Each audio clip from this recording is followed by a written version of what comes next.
దేనికైనా రెడీ చిత్ర వివాదం రోజు ముదురుతోంది. అభ్యంతరకర సన్నివేశాలు తొలగించాలనే డిమాండ్తో బ్రాహ్మణ సంఘాలు మోహన్ బాబు ఇంటి ఎదుట చేపట్టిన ఆందోళన ఉద్రిక్తతలకు దారితీసింది. నిరసన తెలిపేందుకు వెళ్లిన బ్రాహ్మణులపై ప్రైవేటు సిబ్బంది దాడికి దిగడంతో నలుగురికి గాయాలయ్యాయి. దాడికి నిరసనగా నేడు ఆందోళనలు చేపట్టినట్లు బ్రాహ్మణ సంఘాలు వెల్లడించాయి. దేనికైనా రెడీ చిత్రంలో బ్రాహ్మణులను కించపరిచేలా ఉన్న సన్నివేశాలు తొలగించాలని డిమాండ్ చేస్తూ మోహన్ బాబు ఇంటి ఎదుట బ్రాహ్మణ సేవా సమితి చేపట్టిన నిరసన ఘర్షణకు దారితీసింది.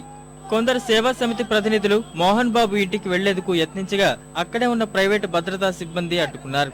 ఇంటిపై దాడి చేసేందుకు వచ్చారంటూ బ్రాహ్మణులపై దాడికి దిగారు.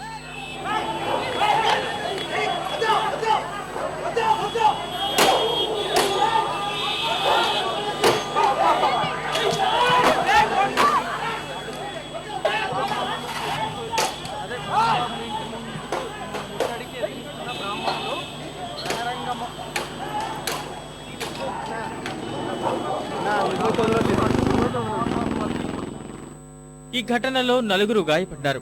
వీరిని అపోలో ఆసుపత్రికి తరలించారు. గాయపడ్డ వారిలో ఒకరి పరిస్థితి విషమంగా ఉన్నట్లు సమాచారం.